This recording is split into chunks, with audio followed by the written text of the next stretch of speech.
¿Cómo están los metalúrgicos en Alemania? ¿Están discutiendo salarios? ¿Están en la lucha? ¿La precarización? ¿Cuáles son las consignas más importantes en la agenda de los metalúrgicos alemanes? Estamos justamente empezando o preparando para la próxima lucha. Es que tenemos las negociaciones colectivas para el convenio más grande de nuestro sindicato. Lo vamos a tener a fines de año, vamos a tener en octubre. Van a empezar, digamos, las primeras huelgas, vamos a empezar en octubre, fines de octubre, y ahora estamos preparando. Es Mm. decir, que ya estamos hablando con los trabajadores, con los compañeros en las fábricas, y estamos hablando con ellos y viendo qué demanda vamos a acordar, ¿no? Porque queremos que participen los trabajadores, que no lo decidan solamente los funcionarios, sino que los trabajadores puedan, en una encuesta que hacemos, también opinar qué debe ser la próxima demanda para la que luchamos, porque al final, si los trabajadores no ven que su demanda, va a ser difícil movilizarlos para las acciones. Y entonces estamos ahora ya empezando, preparando la próxima lucha. Y tenemos unos años también difíciles detrás, porque lo mismo que ustedes, sufrimos la crisis de corona, después vino la guerra en la Ucrania, que significó para Alemania, digamos, una tremenda crisis energética, porque mucho del gas, de la energía que usa la industria acá, viene de Rusia. Y entonces hubo unos años para Alemania, digamos, es otra cosa que en Argentina, pero para Alemania una inflación bastante alta, y logramos, digamos, negociar y luchar bien para salarios más altos, pero la inflación superó lo que al final logramos acordar. Entonces estamos con un atraso salarial que tenemos que encarar. Y para eso es necesario que más compañeros se organicen y que luchemos juntos. Tres preguntas me surgieron ahí al hilo. 6 meses antes se organizan para la huelga. ¿Perdieron contra la inflación los metalúrgicos alemanes? ¿Y de cuánto es la inflación de ustedes? Bueno, nosotros en las últimas negociaciones colectivas, en el convenio más grande que tenemos, negociamos un 8% más de salario. Y la inflación, digamos, y la duración de este convenio son 2 años.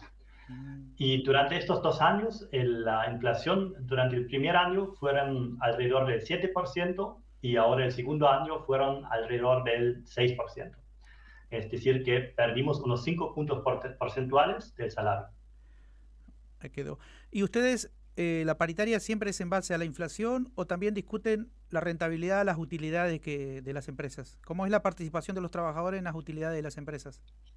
En realidad, nosotros como sindicato tenemos tres componentes que cuando hablamos con los trabajadores y con los funcionarios del sindicato, hay tres componentes que forman, digamos, sí o sí siempre una parte de la discusión. Y una parte es la inflación, obviamente. Otra parte digamos, la situación económica, cómo están las empresas, cómo está la situación, están en peligro de echar personas. Y el tercer punto siempre es también cómo es la productividad, como cuánto, digamos, si un trabajador, si avanza la tecnología, cada trabajador, cada trabajadora produce más. Y eso tomamos en cuenta, y también tomamos en cuenta que obviamente nosotros como sindicato luchamos para un mundo más justo, ¿no? Es que estamos viviendo en un mundo donde los capitalistas cada vez más ricos y los trabajadores y las trabajadoras que están produciendo todo lo que hace la riqueza tienen cada vez menos. Entonces nosotros siempre tenemos un componente que la llamamos componente de redistribución, es decir, que mientras en el último convenio nos ganó la inflación y cerramos en algo que al final resultó ser por debajo de la inflación, la meta siempre es que cerramos en algo que está por arriba de la inflación más el aumento de la productividad, es decir, que haya una redistribución del capital al trabajo. Ahora vamos entendiendo. ¿Y de cuánto es el salario de un metalúrgico alemán hoy? ¿Y cuántas horas trabaja durante el mes o la semana? Eso depende mucho de la tarea que uno realiza, ¿no? Y también depende en parte de a dónde uno trabaja, porque hay muchos componentes que componen el salario al final. Pero lo que todos trabajan 35 horas, eso es el convenio más grande que tenemos, 35 horas por semana, 7 horas por día. Eso es lo común en nuestro convenio. Y los salarios van, digamos, depende mucho de lo que haces, pero vamos, un trabajador así promedio gana unos 3 4 mil euros por mes. Por 35 horas. Y bueno, vive bien, o sea, accede a la vivienda a lo largo de su trayectoria laboral, a la vivienda propia, a otros bienes de Y consumo. eso depende mucho a dónde vivís, porque debe ser lo mismo en Argentina. Es Mm, una cosa estar en capital o otra cosa estar en un pueblo en Misiones, ¿no? Entonces, claro. los precios de la vivienda varían mucho y acá en Frankfurt, por ejemplo, es muy difícil comprarse una vivienda propia. Pero en otros lugares más rurales, sí, es más fácil. Y siempre hay que contemplar, digamos, los números que di son el salario en bruto. Es decir, Claro. de eso después uno paga impuestos, paga aportes y al final, digamos, queda bastante menos. ¿Qué porcentaje de impuestos pagan ustedes y en qué consisten los impuestos? Y tenemos el impuesto a la ganancia y tenemos sobre todo los aportes al seguro social, a la jubilación, al seguro de salud, que vendrán a ser las obras sociales allá, Ujú. al seguro de desempleo y hay un seguro en Alemania que es para cuando uno sea grande y necesite alguna ayuda en casa o algún cuidado, y hay un seguro específico para esto que uno también aporta. Y el porcentaje es el empleador y los trabajadores más o menos pagan el 20% del salario a los seguros sociales, el 20% de aportes y el impuesto a la ganancia depende mucho también cuánto uno gana. Cuanto más uno gana, más porcentaje paga y el máximo es del 42%, pero en promedio para un trabajador o trabajadora será mucho menor, porque digamos, el 42% uno llega cuando uno gana muchísimo dinero.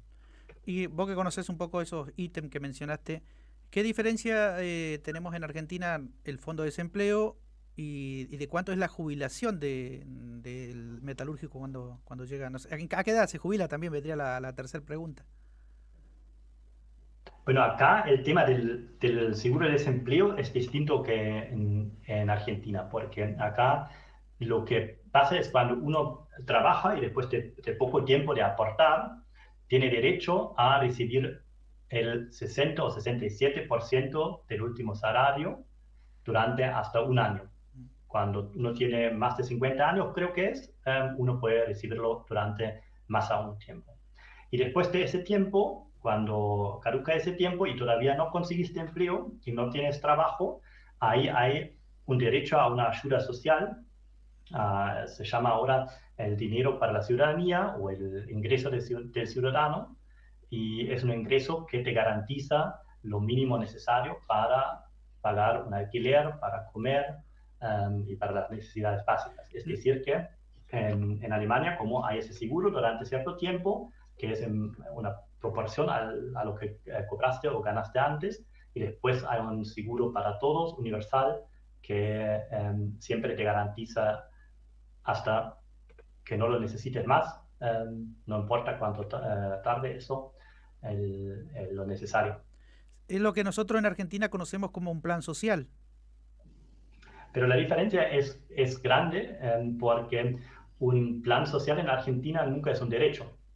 Es decir, que si un gobierno decide ya no darlo más, no lo da más. O si una persona que tiene cierto poder para entregar o no entregar un plan, te puede decir, bueno, te lo doy o no te lo doy. O hay criterios para solicitar el plan que a veces son tan contradictorios que básicamente es imposible cumplirlos. Entonces queda la discreción de la persona que decide. Y en Alemania es un derecho que se basa en la Constitución, porque la Constitución dice que la dignidad del ser humano no puede ser dañada. Y en los 60, creo que fue básicamente uno de los juzgados que dijo, para garantizar que en Alemania la dignidad sea algo que no se dañe, tiene que haber una ayuda social universal, un derecho de todos, que garantiza que vos no tengas que vivir en la calle, que tengas para comer. Lo que dice básicamente nuestra Constitución en su artículo 14 y 14 bis. Pero, ¿por qué un trabajador en Alemania no consigue empleo o depende de eso? ¿Cuáles son los factores que se dan para que una persona, un ciudadano, requiera de esa asistencia de manera vitalicia casi? ¿Qué es lo que no hay trabajo, no lo contratan? ¿Cuál es el tratamiento que le da a la sociedad a ese sector de la ciudadanía que recibe ese tipo de ayuda? ¿Lo estigmatiza o no, como acá en Argentina, pero por eso va la pregunta? ¿O cómo lo Sí, considera el alemán a ese beneficio, a ese derecho, perdón? hay, depende del sector político, porque hay sectores políticos que sí, que están en la derecha, están estigmatizando mucho a los desempleados, y después la izquierda política está defendiendo a los desempleados y hace el énfasis más en los derechos universales. Lo que pasa, el trato es diferente entre la primera etapa y la segunda. Cuando vos perdés tu trabajo y obtenés dinero del seguro de desempleo, normalmente el trato es relativamente bueno, porque vos pagaste el seguro para que en este caso de perder el empleo, también el seguro te ayude. Y entonces durante 12 meses vos normalmente te obligan a mandar solicitudes de empleo, es decir, que si te preguntan, bueno, existe una solicitud de empleo, no la puedes mandar quizás, pero el trato está relativamente bueno. Después de estos 12 meses, cuando uno recibe la ayuda universal, ahí sí aumenta la presión y requieren que mandes, por ejemplo, cierta cantidad de solicitudes por mes para comprobar que vos estés buscando trabajo. Hay un control de los programas. Mira que, bueno, es una metodología. ¿Y consigue trabajo?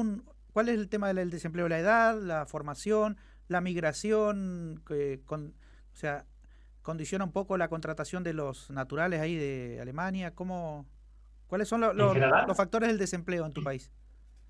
en general, en este momento, el desempleo es relativamente bajo en Alemania. Es decir, que conseguir un trabajo es como en este momento menos difícil que hace 20 años quizás, ¿no? Mm. Y sin embargo, no para todos es fácil y no para todos es posible, porque cada vez más con la tecnología, los puestos de trabajo que existen también requieren más conocimiento, más formación y no todos que están buscando trabajo justamente tienen esa calificación. Así que en este momento hay puestos de trabajo que quedan vacíos porque no encuentran a nadie. Y por otro lado, hay personas que buscan trabajo y no encuentran. Y otro lado también es que nuestra sociedad obviamente no es fácil para todos. Es decir, que muchos en esta sociedad también se enferman por el trabajo, por el maltrato, por las agresiones que hay, o simplemente por mala suerte y por tener cáncer o otra enfermedad. Y muchos que están desempleados también tienen mucha dificultad de encontrar empleo porque su salud no les permite cualquier empleo.